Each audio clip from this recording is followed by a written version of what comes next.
Hello friends, स्वागत है आप सभी का अपने परिवार पॉलीटेक्निक क्लब में। तो आज की इस वीडियो में दोस्तों हम लोग बिहार पॉलीटेक्निक लेटरल एंट्री के रिगार्डिंग मैथमेटिक्स के मोस्ट इंपॉर्टेंट प्रश्न को देखेंगे। यह इस सीरीज का पार्ट 6 है। इससे पहले के वीडियो देखने के लिए आप डिस्क्रिप्शन बॉक्स में जाए, वहाँ पे दोस्तों आपको लिंक मिल जाएगा, वहाँ से आप हमारे सभी प्रीवियस वीडियो को देख सकते हैं। और यदि दोस्तों आप इस सेशन के PDF को चाहते हैं तो आप व्हाट्सएप ग्रुप या फिर टेलीग्राम ग्रुप से जुड़ जाए, उसका लिंक आपको डिस्क्रिप्शन बॉक्स में मिलेगा। तो चलिए दोस्तों, बिना देरी किए हम लोग जल्दी से शुरू करते हैं अपने इस सेशन को। पहला प्रॉब्लम देखिए आपका दोस्तों फंक्शन से लिया गया। यहाँ पे पहला प्रश्न में देखिए आपसे क्या पूछा गया। यहाँ क्वेश्चन में कर रहा है लेट एफ का एक जो एफ फंक्शन है जिसका रिलेशन आर टू आर है, मतलब रियल नंबर है दोस्तों। डिफाइन बाई कैसा फंक्शन है, तो F x is equal to जो हमारा हो जाता है ना 1/x हो जाता है। और x दोस्तों हमारा क्या है, तो x हमारा रियल नंबर। तब आपको दोस्तों बताना है कि कौन सा ऑप्शन करेक्ट है, यानी कि वो हमारा 1 फंक्शन हो जाएगा या 1 फंक्शन हो जाएगा या फिर बाइजेक्टिव हो जाएगा या फिर एफ हमारा डिफाइंड नहीं हो। तो दोस्तों जरा आप ध्यान दीजिए, एफ कैसा फंक्शन है, तो एफ बोला है वो F x equal to 1/x और एक्स हमारा रियल नंबर होता है दोस्तों। तो रियल नंबर में हमारा जीरो भी आता है। इन केस अगर हम लोग एक्स का वैल्यू जीरो ले लेंगे तो हमारा क्या आ जाएगा 1/0, जो कि हमारा क्या होता है नॉट डिफाइंड होता है दोस्तों। यानी कि इस प्रश्न का करेक्ट आंसर हमारा ऑप्शन नंबर डी हो जाएगा। क्या होगा कि अनडिफाइंड, हम इसको डिफाइंड दोस्तों नहीं कर सकते। क्यों? क्योंकि हमारा नीचे यहाँ पे हर में हमारा जीरो आ जा रहा है। आई होप आप इसे अच्छे से समझेंगे दोस्तों। सेकेंड प्रश्न देखिए दोस्तों, बहुत ही ट्रिकी प्रश्न है। इसे आप सॉल्व करने बैठेंगे तो बहुत टाइम आपको लग जाएगा। तो देखिए दोस्तों हम लोग इसे इजी वे में कैसे सॉल्व करेंगे। प्रश्न में कह रहा है इफ ए यहाँ पे मैट्रिक्स दिया गया, मैट्रिक्स से प्रश्न लिया गया और आपसे यहाँ पे एडजॉइंट दोस्तों पूछा, हमें एडजॉइंट निकालना है इस मैट्रिक्स का। तो अब आप एडजॉइंट निकालने बैठिएगा, आपको दोस्तों टाइम लगेगा। लेकिन आप ध्यान दीजिएगा, यह ट्रिक आपका सिर्फ किसके लिए काम करेगा, तो 2x2 ऑर्डर के लिए मैट्रिक्स के लिए ही ये एडजॉइंट का शॉर्ट ट्रिक आपका कार्य करेगा दोस्तों। इसमें आपको एडजॉइंट पूछा है, इस मैट्रिक्स का ऑर्डर क्या है 2x2, बोले तो 2 रो 2 कॉलम है। तो इसका एडजॉइंट निकालने के लिए सिंपल, यहाँ पे जो डायगोनल एलिमेंट है ना इसको ऐसे ही छोड़ देंगे। यहाँ कॉस थीटा है, यहाँ भी कॉस थीटा, तो हमने कॉस थीटा को ऐसे ही छोड़ दिया और इस दोनों को चेंज कर देंगे। इसको यहाँ लिख देंगे और इसको इसके जगह पे लिख देंगे। मतलब जो यहाँ पे है ना उसको हम लोग यहाँ पे लिख देंगे और जो यहाँ वैल्यू है उसको हम लोग यहाँ पे लिख देंगे और जो आंसर आएगा वही हम लोग का दोस्तों क्या हो जाएगा, तो वही हम लोग का उसका हो जाएगा एडजॉइंट। यानी एडजॉइंट निकालने का दोस्तों आप लोग शॉर्ट ट्रिक समझ गए। यानी उस हिसाब से इस प्रश्न का करेक्ट आंसर हमारा कितना हो जाएगा, ऑप्शन नंबर सी। ये वाले जो एलिमेंट है यहाँ पे और यहाँ पे, इसको हम लोग कोई छेड़खानी नहीं करेंगे, ये एज इट इज यहाँ पे रह जाएगा। बट ये दोनों है इसको इंटरचेंज कर देंगे, इसको यहाँ पे लिख देंगे और इसको हम लोग दोस्तों यहाँ पे लिख देंगे। आई होप दोस्तों आप इसे अच्छे से समझोगे। अब हम लोग चलते हैं अपने अगले प्रश्न पे। अगला प्रश्न देखिए आपसे क्या कहा गया है दोस्तों, कह रहा है the value of sine 2 tan inverse 0.75 is equal to, आपको इसका वैल्यू बताना है दोस्तों कि इसका वैल्यू यहाँ पे क्या है। तो देखिएगा दोस्तों, इस प्रश्न में हमारे ट्रिग्नोमेट्री का काफ़ी अच्छा कंसेप्ट यूज होगा, तभी दोस्तों हम इस प्रश्नों को सॉल्व कर पाएंगे। तो देखिए सबसे पहले हम लोग इसे सॉल्व करने के लिए क्या करेंगे, तो सॉल्व करने के लिए हम लोग पहले यहाँ पे जो tan इनवर्स 0.75 है इसको दोस्तों हम लोग थीटा मानेंगे। देखिए थीटा मानने से दोस्तों क्या होगा, तो लेट हम लोग मान लेते हैं कि tan इनवर्स कितना है दोस्तों, यहाँ पे 0.75 है, इज इक्वल टू हमने थीटा मान लिया। अब इससे दोस्तों हमारा होगा क्या, तो इससे दोस्तों होगा यहाँ पे जो tan है, अगर इस इज इक्वल टू के इधर जाएगा तो हम लोग अच्छे से जानते हैं कि tan थीटा बराबर दोस्तों क्या हो जाएगा, तो tan थीटा बराबर हम लोग का 0.75 हो जाएगा। आई होप कि दोस्तों आप इसे अच्छे से समझेंगे। अब दोस्तों जरा आप बताइएगा, यहाँ पे जो हम लोग का लिखेंगे tan theta is equal to 0.75 को हम लोग दोस्तों लिख सकते हैं 3/4। तो जी हाँ बिल्कुल लिख सकते हैं 3/4। कैसे लिखेंगे दोस्तों, तो आप ध्यान दीजिएगा दोस्तों, यहाँ पे जो 0.75 उसको डिवाइड हम दशमलव को हटाएंगे और उसे कट करके देखेंगे और उस हिसाब से हमारा 3/4 आएगा। और हम लोग जानते हैं tan theta is equal to हमारा P/B होता है, बोले तो परपेंडिकुलर बाई हम लोग का क्या होता है दोस्तों, तो बेस हो जाता है। अब दोस्तों यहाँ पे हम लोग पाइथागोरस फार्मूला का उपयोग करेंगे और यहाँ से हम लोग हाइपोटेनस एच कैलकुलेट करेंगे। एच कैसे कैलकुलेट होगा, तो पाइथागोरस प्रमेय के अनुसार से एच बराबर हमारा हो जाता है √p² प्लस b²। अब इससे जल्दी दोस्तों आप लोग यहाँ से हम लोग को एच कैलकुलेट करके बताइए कि यहाँ से दोस्तों हम लोगों का एच कितना आ जाएगा। तब तक मैं भी इसे कैलकुलेट करता हूँ दोस्तों। तो एच कैलकुलेट करने के लिए सबसे पहले यहाँ पे हम लोग वैल्यू को पुट करेंगे। वैल्यू को दोस्तों जब हम लोग यहाँ पे देखिए, जब यहाँ पे हम लोग वैल्यू को पुट करते हैं तो एच का मान हम लोग का कितना आता है, तो एच बराबर दोस्तों हमारा क्या हो जाएगा √p कितना मान है, तो p हमारा 3 है और 3 का स्क्वायर प्लस b कितना दिया गया है दोस्तों, तो b हमारा 4 दिया गया है, 4 का स्क्वायर। इसे जब हम लोग कैलकुलेट करेंगे तो 3 3 9 और 4 4 16, 16 9 25 होगा और 25 का रूट हम लोग का दोस्तों 5 आ जाएगा, यानी h इक्वल टू दोस्तों हमारा यहाँ पे 5 आ गया। आई होप कि आप इसे अच्छे से समझेंगे। अब दोस्तों ज़रा ध्यान दीजिएगा, यहाँ पे हमको p पता है, b पता है और h भी पता है। यहाँ पे दोस्तों हम लोग sine theta is equal to क्या लिख सकते हैं, तो sine theta is equal to दोस्तों हमारा क्या होता है, sine theta p by H. p का मान दोस्तों हमारा कितना है, एक सेकंड दोस्तों मैं इसे नीचे लिख लेता हूँ ताकि आपको समझने में थोड़ा आसानी हो। अब हम लोग यहाँ से दोस्तों क्या करेंगे, साइन थीटा निकालेंगे। Sine theta is equal to हमारा क्या होता है, sine theta P by H. P by H equal to हमारा कितना हो जाए दोस्तों, पी का मान 3 है डिवाइडेड बाई एच हमारा 5 यानी 3/5 हो गया। अब उसी तरीके से दोस्तों हम लोग यहाँ पे कॉस थीटा लिखें, तो cos theta is equal to दोस्तों हम लोग का क्या हो जाएगा, तो cos theta is equal to हम लोगों का दोस्तों होता है बी बाई एच। तो ठीक हम लोग लिखते हैं cos theta is equal to क्या होगा, बी बाई एच। बी का मान दोस्तों कितना है, तो बी का मान हमारा 4 है और एच का मान हम लोगों ने कैलकुलेट किया, एच का मान कितना आया दोस्तों, तो एच का मान हम लोगों का 5 आया।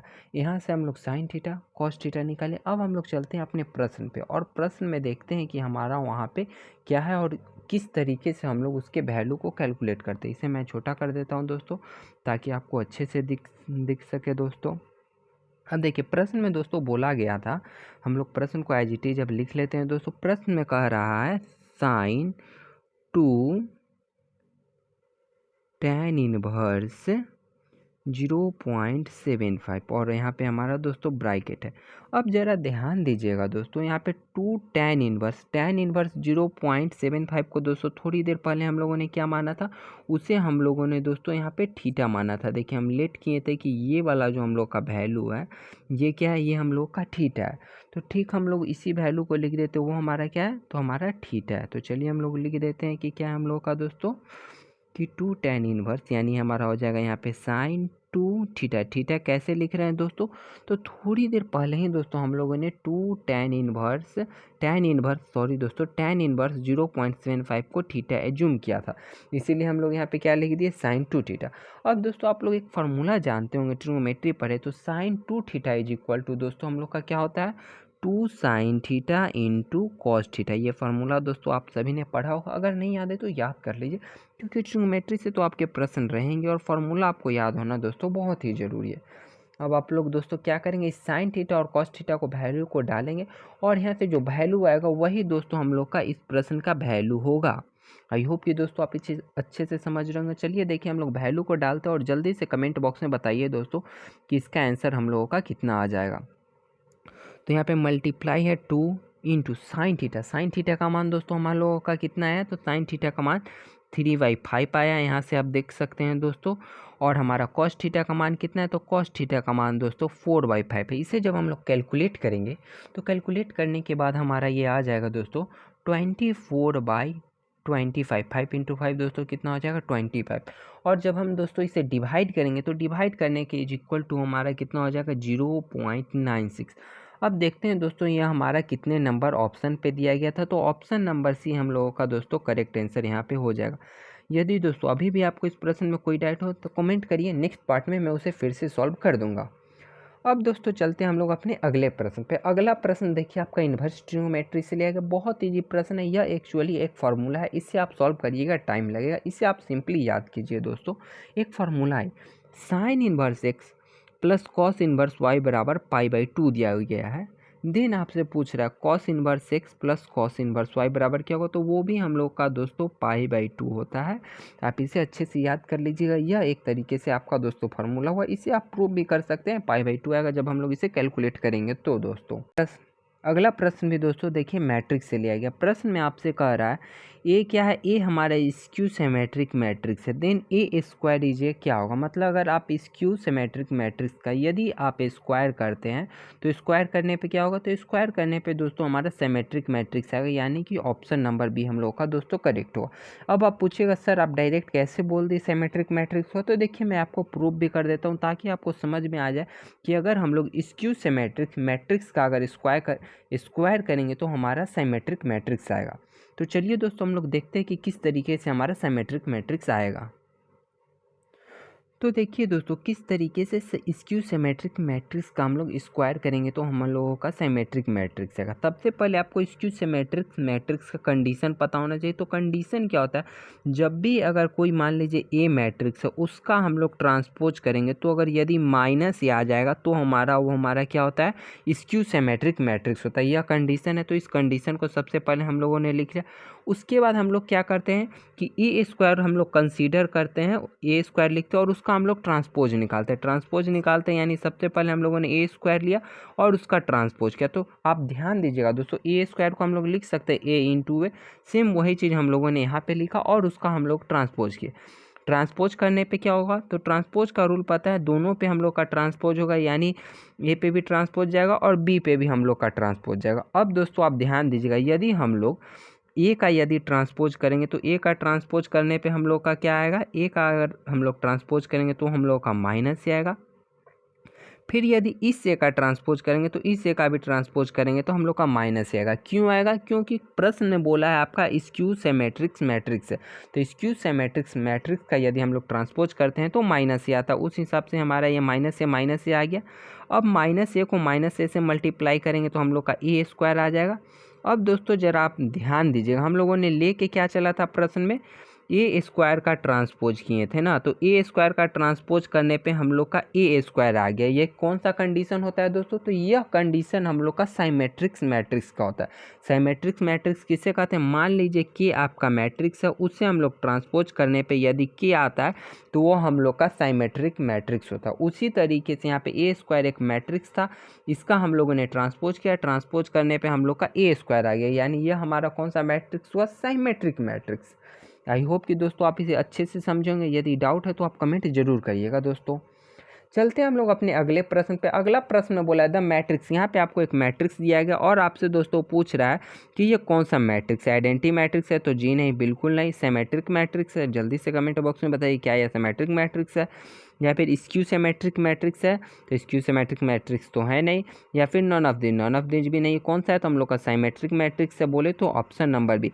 अभी मैंने थोड़ी देर पहले आपको बताया कि साइमेट्रिक मैट्रिक्स का कंडीशन होता है। कंडीशन दोस्तों क्या होता है कि आप इसके ट्रांसपोज को करिएगा। मान लीजिए हमारा ये मैट्रिक्स ए है, तो इसका अगर हम लोग ट्रांसपोज करेंगे ना, तो ट्रांसपोज करने के बाद हम लोगों का क्या आ जाएगा, ए ही आ जाएगा। देखिए आप इसका ट्रांसपोज करिए, ट्रांसपोज करेंगे यानी रो को कॉलम बना रहा है, 1 0 0 और यहाँ पे 0 2 0 0 0 4 ही आ जाएगा। आप ये रो है इसे आप लोग कॉलम में कन्वर्ट कीजिए, फिर ये रो है इसको कॉलम बनाइए, ये रो है इसको कॉलम बना दीजिए, सेम हम लोग का आ जाएगा। That means A transpose is equal to A हो जा रहा है, इसलिए यह हमारा साइमेट्रिक मैट्रिक्स हो जाएगा। दोस्तों अगला प्रश्न दोस्तों रिलेशन से लिया गया। यहाँ प्रश्न में करें ए क्या है, ए आपका सेट दिया गया 1 2 3 एंड कंसीडर रिलेशन। उसके बाद आपको रिलेशन दिया गया। रिलेशन कैसे है, 1 1 2 2 3 3 1 2 एंड 2 3 एंड 1 3।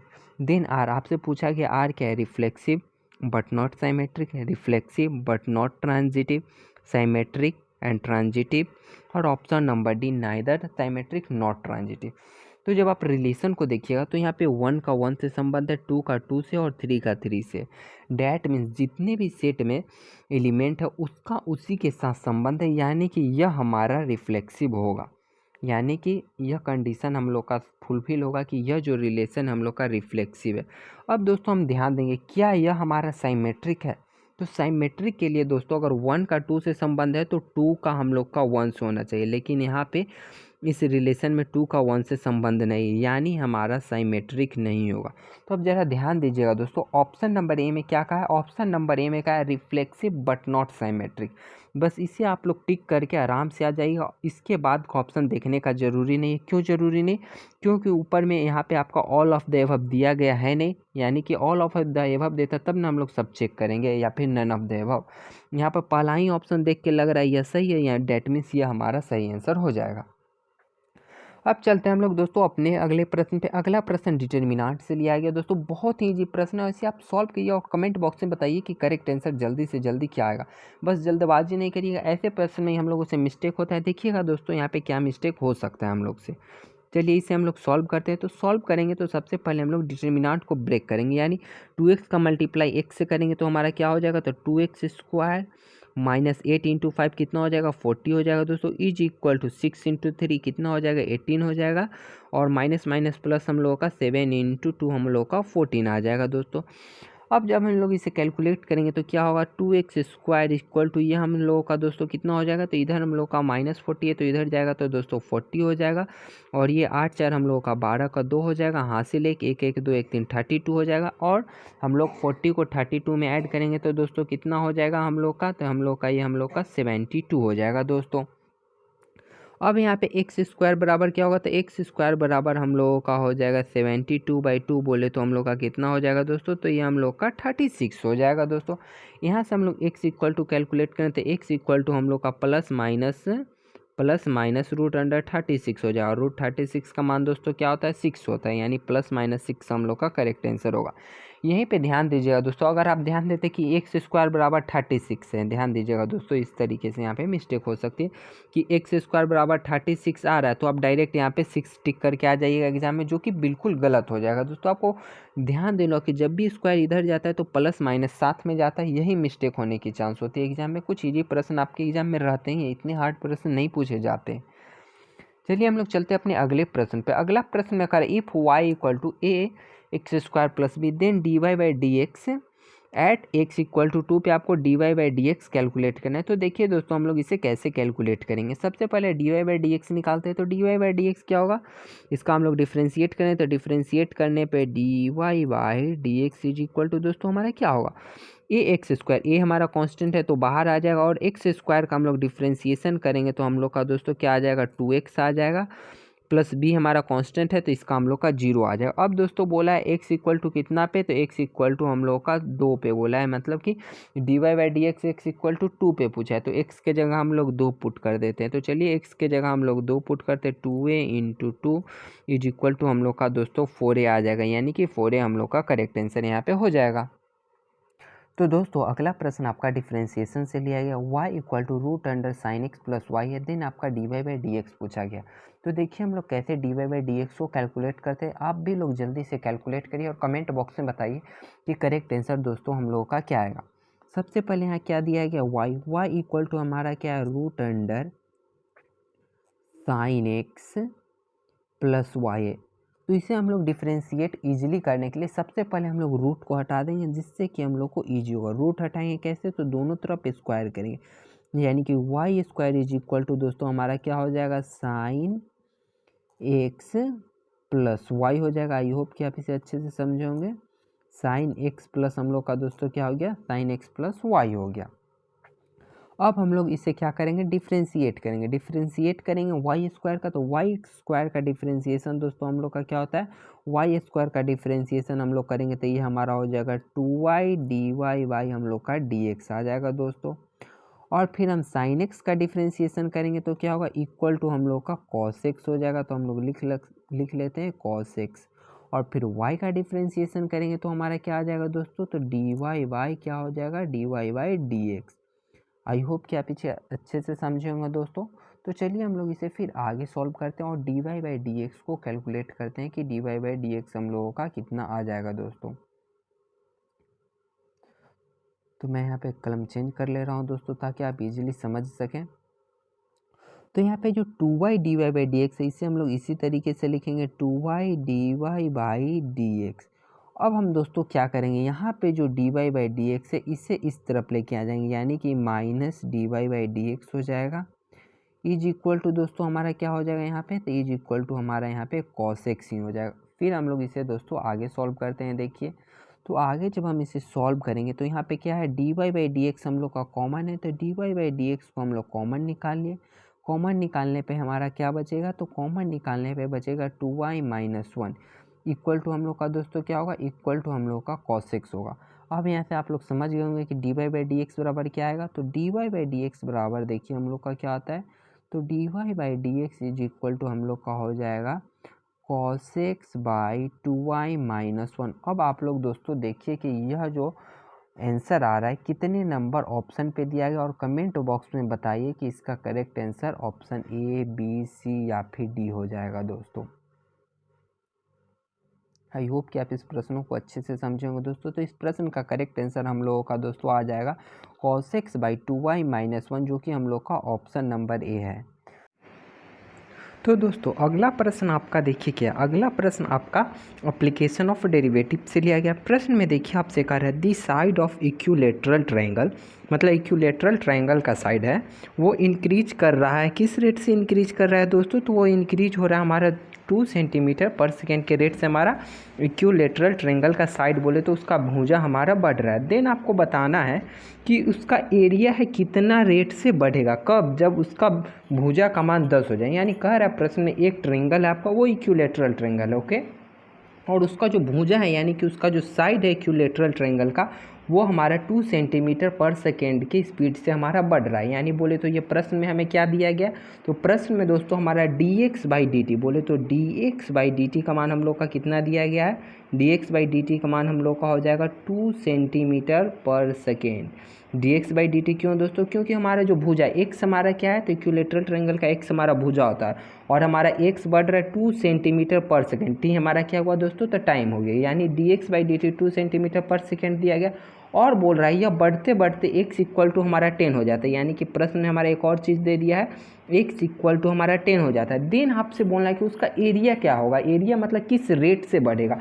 तो एरिया देखिए किस रेट से बढ़ेगा, यानी कि आपसे पूछा क्या जा रहा है, तो यहाँ पे आपको पूछा जा रहा है dA बाई dt आपसे दोस्तों पूछा जा रहा है। तो जल्दी से आप सभी लोग dA बाई dt को कैलकुलेट करिए और हमें बताइए कि इसका करेक्ट आंसर दोस्तों हमारा यहाँ पे क्या हो जाएगा। तो चलिए दोस्तों हम लोग इसे सॉल्व करते हैं। तो सॉल्व करने के लिए पहले दोस्तों आपको इक्विलेटरल ट्रायंगल का एरिया पता होना चाहिए। तो इक्विलेटरल ट्रायंगल का एरिया इक्वल टू हमारा क्या होता है दोस्तों? तो होता है √3y, यानी √3y/4 x स्क्वायर। एक्स क्या है? तो एक्स हमारा इक्विलेटरल ट्रायंगल का भुजा है दोस्तों। अब हमें क्या करना है, इसको डिफ्रेंशिएट करेंगे यानी dA बाई dt करेंगे। तो देखिए हम लोग डिफ्रेंशिएट करने पर क्या आता है, dA बाई dt इधर कर लिए dA by dt is equal to √3/4 दोस्तों हमारा कांस्टेंट है तो वो हमारा बाहर आ जाएगा, ठीक है। तो मैं उसे बाहर कर लेता हूँ, यानी √3 बाई हमारा यहाँ पे 4 हो जाएगा। और जब दोस्तों हम लोग एक्स स्क्वायर का डिफ्रेंशिएशन करेंगे dt से, एक्स स्क्वायर यानी dx बाई dt करेंगे तो क्या होगा दोस्तों हमारा? तो ये हमारा हो जाएगा 2x, यहाँ पे क्या हो जाएगा दोस्तों dx by dt। I hope कि दोस्तों आप इसे अच्छे से समझेंगे। एक्स स्क्वायर का दोस्तों डिफ्रेंशिएशन करेंगे तो कि हमारा हो जाएगा 2x और हम किसके रिस्पेक्ट में कर रहे हैं तो dt के, यानी dx by dt। I hope कि आप इसे अच्छे से समझेंगे। अब दोस्तों ज़रा ध्यान दीजिए, अब प्रश्न में हमें आप गौर कीजिएगा दोस्तों कि प्रश्न में आपका किसका मान दिया गया, x का मान कितना बोला है, x का मान 10 लेने के लिए बोला है। और ये जो dx बाई dt देख रहे हैं ये भी तो हमारा प्रश्न में दिया गया है। अब हम लोग इसके वैल्यू को पुट करते हैं और देखते हैं dA बाई dt का मान कितना आता है। तो dA by dt is equal to दोस्तों हमारा क्या हो जाएगा √3/4। तो मैं यहाँ पे √3/4 लिख ले रहा हूँ। मल्टीप्लीकेशन 2 इंटू एक्स का मान दोस्तों कितना लेना है, तो x का मान हम लोग का 10 लेना है और dx बाई dt कितना है, तो dx बाई dt हम लोग का 2 सेंटीमीटर पर सेकेंड है। तो यहाँ पे मैं 2 लिख ले रहा हूँ। और जब हम लोग इसे सॉल्व करेंगे तो 2 से 2 ये हमारा कट के हमारा 4 कैंसिल हो जाएगा और 10√3 आ जाएगा। तो बोले इस प्रश्न का करेक्ट आंसर क्या होगा, तो ऑप्शन नंबर डी दोस्तों हम लोग का करेक्ट आंसर हो जाएगा। आई होप क्या इस प्रश्नों को अच्छे से समझे होंगे। अगर कोई डाउट है तो कमेंट जरूर करिएगा दोस्तों। अगला प्रश्न देखिए आपका फंक्शन से लिया गया है। यहाँ आपको बताना है कि फंक्शन यहाँ पे दिया गया है f(x) equal to x cos x। Then आपको बताना है ये जो फंक्शन है ऑलवेज इंक्रीजिंग है या फिर ऑलवेज डिक्रीजिंग है या फिर increasing for a certain range of x, यानी कि x से कुछ मान के लिए यह फंक्शन इंक्रीजिंग रहेगा या फिर नन ऑफ द एबव। तो देखिए दोस्तों हम लोग ऐसे प्रश्नों को कैसे सॉल्व करते हैं। जब भी आपको इंक्रीजिंग या फिर डिक्रीजिंग बोला जाए तो जो फंक्शन दिया गया उस फंक्शन का सबसे पहले हम लोग डिफ्रेंशिएशन करेंगे। यहाँ पे f(x) दिया गया तो हम लोग यहाँ पे f' निकालेंगे। बोले तो f(x) का हम लोग क्या करेंगे, f(x) का हम लोग डिफ्रेंशिएशन करेंगे। तो आप लोग डिफ्रेंशिएशन करके बताइए x प्लस cos x का क्या आएगा। x का डिफ्रेंशिएशन करेंगे हम लोग सॉरी दोस्तों x का यदि हम लोग डिफ्रेंशिएशन करेंगे तो क्या हो जाएगा हमारा 1 हो जाएगा, प्लस cos x का अगर हम लोग डिफ्रेंशिएशन करेंगे तो हमारा आज हो जाएगा दोस्तों माइनस साइन x, यानी यहाँ पे मैं लिख लेता हूँ माइनस साइन x। अब इज इक्वल टू हम देखते हैं हमारा क्या आएगा, f' बराबर हम लोग का दोस्तों क्या आ रहा है, तो f' equal to 1 minus sine x। अब दोस्तों यहाँ पे ध्यान देना, फंक्शन में क्या पूछा गया, इंक्रीजिंग है कि डिक्रीजिंग। जब भी दोस्तों आपका एफ डैश एक्स का मान 0 से बड़ा आएगा तो वो हमारा फंक्शन इंक्रीजिंग होगा। अब हम लोग आप ज़रा ध्यान दीजिएगा, x का आप कुछ भी वैल्यू लीजिए, मतलब x के जगह पे यहाँ पे कुछ भी डालिए, यहाँ पर एफ डैश एक्स का मान हमेशा 0 से बड़ा ही आएगा, यानी कि यह जो फंक्शन है हमारा ऑलवेज इंक्रीजिंग है, यानी कि ऑप्शन नंबर ए हमारा करेक्ट आंसर होगा।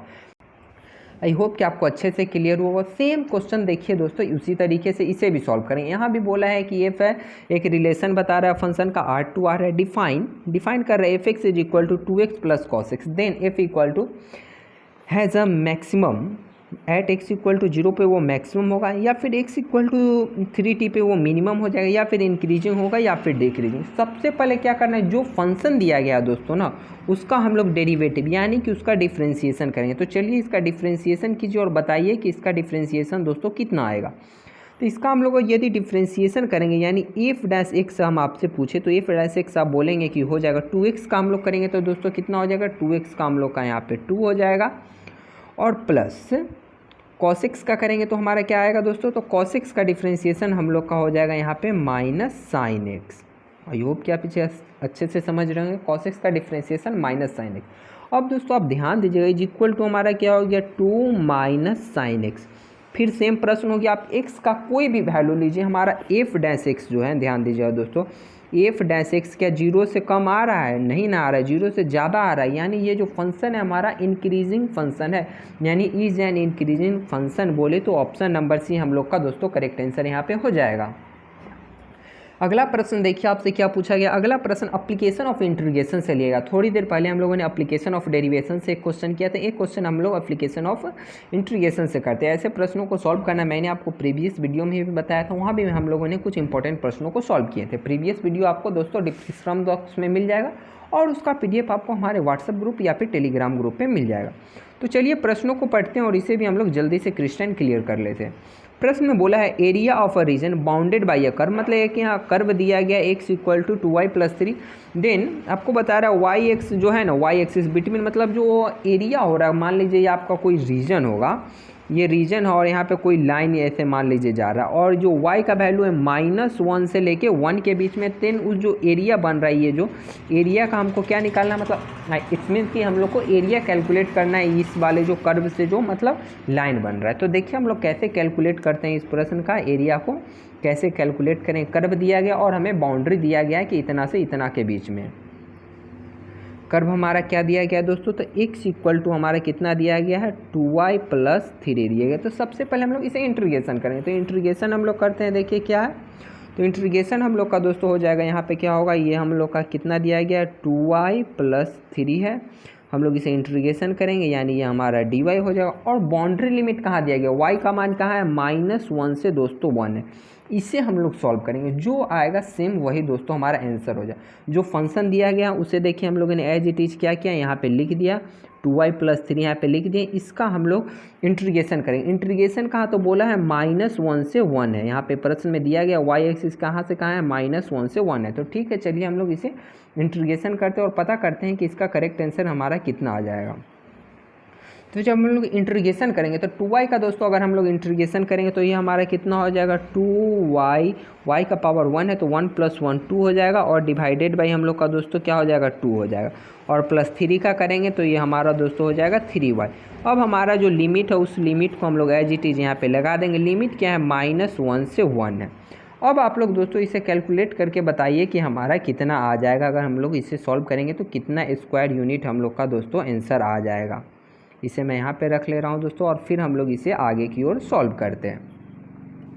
जब हम लोग इसे आगे सॉल्व करेंगे तो पहले हम लोग क्या करेंगे, अपर लिमिट पुट करेंगे। अपर लिमिट यहाँ पे पुट करेंगे, y के जगह पे 1 रखेंगे। अगर y के जगह पे आप 1 रखिएगा तो कितना आएगा, ऊपर 2 × 1 का स्क्वायर 1 हो जाएगा, और 2 में मल्टीप्लाई करेंगे 1 से तो 2 ही रह जाएगा, डिवाइडेड बाई 2 हो जाएगा, प्लस अपर लिमिट 3 × 1 करेंगे तो हमारा दोस्तों 3 ही रह जाएगा, ये हो गया। अब माइनस हम लोग करेंगे लोअर लिमिट यानी कि -1 हम लोग पुट करेंगे y के जगह। तो -1 का आप लोग दोस्तों स्क्वायर करिएगा, स्क्वायर करने पर आपका कितना आ जाएगा, 1, और 2 में 1 से मल्टीप्लाई करेंगे तो वो हमारा 2 ही हो जाएगा, और डिवाइडेड बाई हम लोग का दोस्तों 2 हो जाएगा, प्लस 3 इंटू वाई की जगह हम लोग को क्या पुट करना है, -1 से मल्टीप्लाई करेंगे तो कर दिए दोस्तों। अब चलिए इसे हम लोग आगे सॉल्व करते हैं और देखते हैं कि हम लोग का दोस्तों कितना स्क्वायर यूनिट हम लोग का एरिया आएगा। अब जब दोस्तों हम इसे आगे सॉल्व करेंगे तो 2 से 2 कैंसिल होकर हमारा 1 हो जाएगा और ये हमारा +3 हो जाएगा और ये 2 से 2 कट के हमारा कितना हो जाएगा दोस्तों 1 हो जाएगा और ये -1 इंटू 3 करेंगे तो हमारा -3 होगा और फिर ये माइनस यहाँ पे लगेगा तो हमारा क्या हो जाएगा +3 होगा। आप ध्यान दीजिएगा दोस्तों, यही आएगा। और फिर हमारा दोस्तों आगे क्या होगा, -1 से 1 हमारा कैंसिल हो जाएगा और 3 + 3 = 6 स्क्वायर यूनिट हम लोग का आंसर आ जाएगा। यानी कि ऑप्शन नंबर ए बोले तो दोस्तों हम लोग का करेक्ट आंसर यहाँ पे हो जाएगा। अब चलते हैं हम अपने अगले प्रश्न पे। अगला प्रश्न देखिए आपका मैट्रिक्स से लिया गया, साइमेट्रिक मैट्रिक्स। ऐसा प्रश्न मैंने आपको शुरू में बताया था ना, तो जल्दी से बताइए कि इसका करेक्ट आंसर क्या हो। दोस्तों देखिए यहाँ पे बोला है मैट्रिक्स ए हमारा IJ है, M × N ऑर्डर का है। देन आपको बताना है कि साइमेट्रिक मैट्रिक्स का कंडीशन से क्या होगा। तो मैंने आपको बताया था साइमेट्रिक मैट्रिक्स से कंडीशन उसका हम लोग ट्रांसपोज निकालते हैं।